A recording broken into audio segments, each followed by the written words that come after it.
I lay on the cold kitchen floor, holding my side where I felt sharp pain spreading through my body. It felt like a knife was twisting inside me.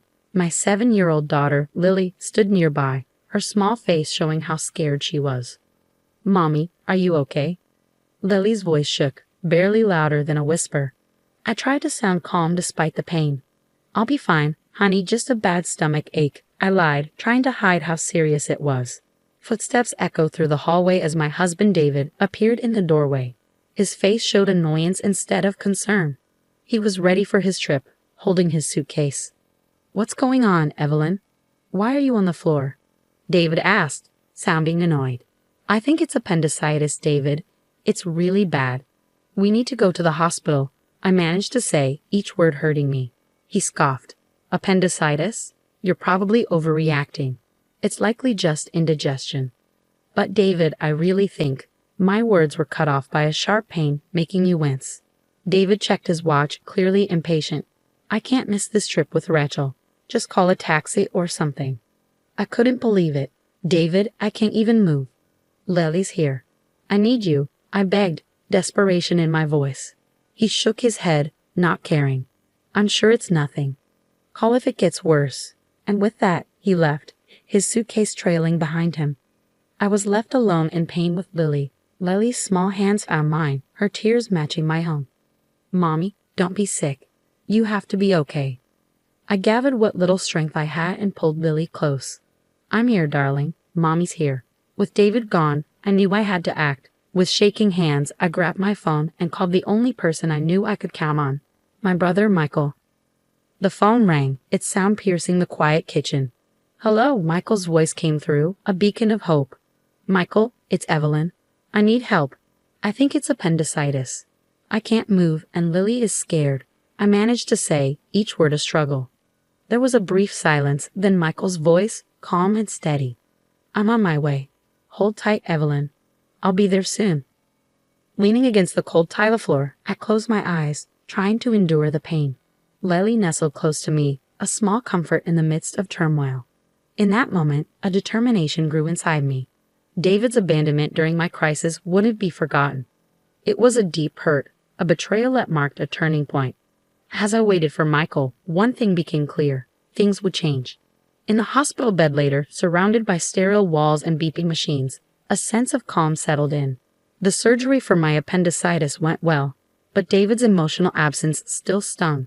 I had called my parents to care for Lily while I recovered, their voices filled with concern and unspoken questions about David's whereabouts. 3 days later, I was back home, the physical pain now a dull reminder of the recent ordeal. Lily greeted me eagerly, her face lighting up at my return. "Mommy, you're back. Are you all better now?" Her innocent question warmed my heart. "I'm getting there, sweetie," I replied, hugging her tightly, grateful for her presence. The peace of our reunion was shattered the next day by the slam of the front door. David and his sister Rachel burst in, their voices filled with frustration. "Why didn't you pick us up yesterday? We had to spend extra on a taxi and train fares." David's accusatory voice rang out as he entered the living room. I felt a surge of anger at his boldness. "Welcome back. Must have been quite a journey," I said coldly, locking eyes with him. David halted, taken aback by my icy reception. Even Rachel seemed surprised by the tension. "What's with the attitude, Evelyn?" David demanded. I couldn't hold back anymore. "While you were enjoying your trip, I was in a hospital," I said, my voice steady but simmering with anger. "And you, Rachel, always demanding David's time without considering his family." Rachel flushed and David appeared bewildered. "What are you talking about? You were fine, right?" he replied, sounding dismissive. "It's not just about being okay, David. It's about being there when your family needs you," I shot back, my frustration boiling over. Before David could respond, the living room door swung open, revealing Michael, our parents, and David's parents. 14 eyes, filled with varying degrees of anger and disappointment, fixed on David and Rachel. "Why is everyone here?" David's voice faltered, his confidence waning under their collective glare. Taking a deep breath, I channeled my pain and betrayal into words. "David, you left Lily and me alone when we needed you the most. I had to go to the hospital, and you weren't there. I've told everything to our families." David seemed to shrink under the weight of my words, his usual bravado absent, His eyes darted around, searching for support but finding none. "It's not just about this one incident, David. It's about all the times you've prioritized Rachel over your own family," my brother Michael added, his disappointment evident in his voice. Rachel, typically confident, appeared uneasy, shifting her gaze between the floor and the upset faces around her. David attempted to defend himself, offering excuses and justifications. The confrontation grew heated, tension thick in the air. But for me, it marked a turning point. I realized I couldn't continue living in the shadow of David's neglect. It was time for change, time to assert myself and protect Lily. The meeting concluded without resolution, but the message was clear. I had the support of both our families, and David's careless facade had been shattered. As they departed, David's parents glanced at me with sympathy, silently acknowledging their son's shortcomings. That night, as I lay in bed, the events of the day replayed in my mind. I felt a mix of emotions: anger, disappointment, but also a newfound strength. David had revealed his true self, and I knew it was time for me to take charge of my life. The days following the confrontation were tense with unspoken words. David tried to act as if nothing had changed, but the atmosphere between us was heavy. I spent that time reflecting, realizing the depth of my discontent and the necessity for change. The decision I reached wasn't easy, but it felt crucial, like a breath of fresh air after being stifled for so long. One evening, while David casually flipped through TV channels on the couch, I approached him with a folder in hand. My heart raced, but my determination held firm. "David, we need to talk," I said, my voice steady. He glanced up, a hint of annoyance crossing his face. "What now, Evelyn?" I took a deep breath and handed him the folder. "I want a divorce." David stared at me, disbelief and mockery flashing across his expression. "Divorce? That's absurd, Evelyn. You're blowing things out of proportion." I shook my head, feeling a surge of empowerment. "It's not an exaggeration. I've thought long and hard about this. You've consistently prioritized Rachel over me and Lily. I can't continue like this." David sneered. "You think you can manage alone? Don't be naive, Evelyn." His words were meant to hurt, but I stood firm. "I'm not naive, David. I understand what this means, but I'd rather face uncertainty than continue feeling invisible in my own marriage." He laughed, a cold, bitter sound. "Good luck, Evelyn. You'll regret this once you realize how tough it is out there." I felt my anger rise, but I kept my composure. "I won't. This is my decision, and I'm sticking to it." For a moment, David seemed like he might argue further, but then he shrugged, a smug smirk on his face. "Fine, have it your way. But remember, I warned you." As he turned back to the TV, dismissing me once again, I felt a whirlwind of emotions. There was fear, certainly, but also a powerful sense of liberation. I was finally taking charge of my life, stepping out of the shadows. The next day, I started the legal process for divorce. It was overwhelming with all the paperwork and legal steps, but I was determined. My parents and Michael were supportive, offering help and encouragement. During this time, David's true nature became clearer. He was dismissive and uncooperative, trying to intimidate me into giving up. But I stood my ground, strengthened by my family's support and my growing sense of strength. As time went on, David's facade began to crack. The charming, confident man I married revealed himself to be selfish and manipulative, his true self exposed. The divorce proceedings were challenging, but I faced them bravely, each forward step a testament to my newfound determination. I was no longer the woman who lay on the kitchen floor, ignored and in pain. I was reclaiming my life, my dignity, and my happiness. The divorce process was exhausting, marked by David's constant attempts to undermine and demean me. In our meetings, he would sneer and make hurtful remarks about my parenting and my future without him. But instead of letting his words defeat me, they fueled my determination to break free from his toxic influence. "Enjoy your struggles, Evelyn," David taunted in one of our final meetings. "You'll soon see how good you had it with me." His arrogance infuriated me, but I remained composed. I'd rather face challenges every day than spend another moment with someone who has so little regard for his family, I replied firmly. David's smug demeanor briefly faltered, replaced by a flicker of anger. He quickly masked it with a scoff, but I could sense my words had struck a nerve. The day the divorce was finalized brought a strange mix of relief and nervousness. I was finally free from David, yet the road ahead seemed daunting. However, as I walked out of the courthouse, a wave of liberation washed over me. In the weeks following our divorce, David's life began to unravel. His neglectful behavior and our separation became the gossip of his workplace.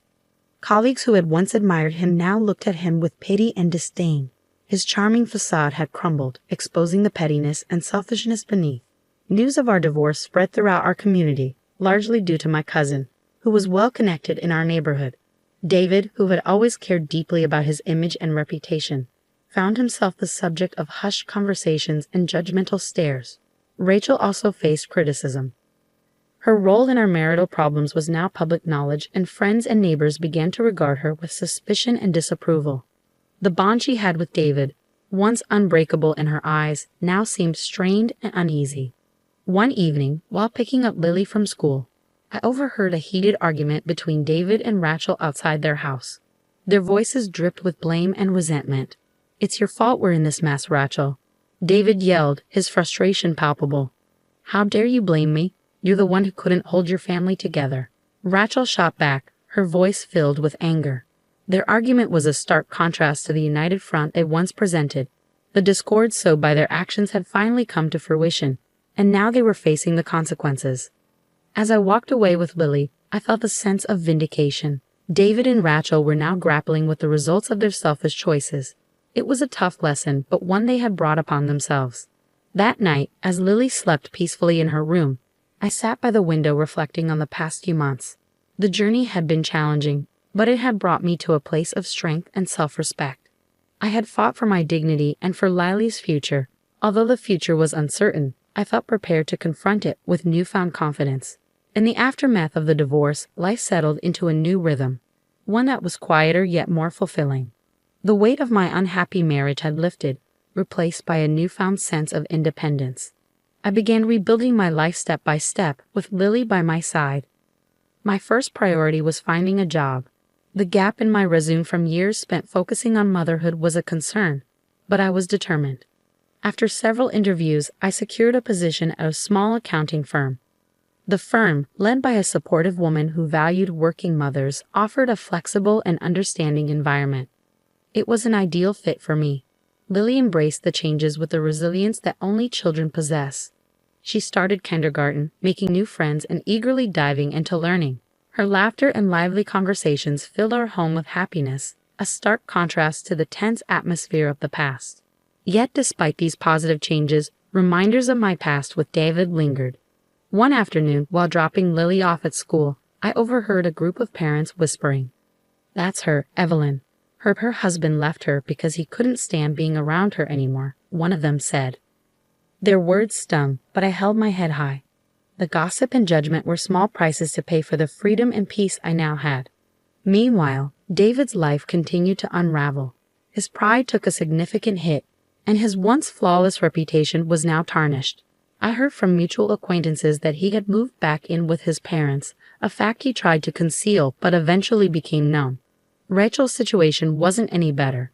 Her interference in our marriage had isolated her from many friends.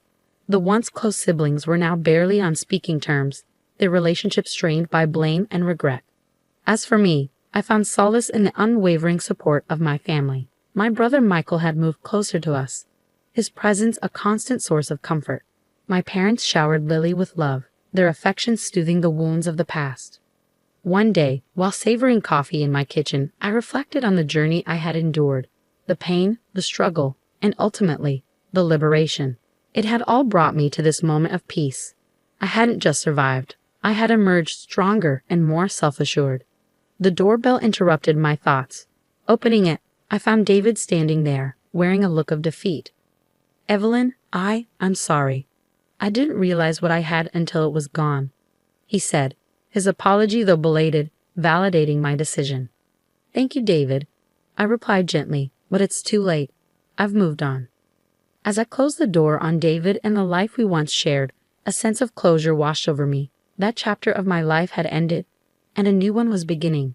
In this new chapter, I was the author of my own story, free to shape my future as I saw fit. Lily's voice called out from the living room, and a smile spread across my face.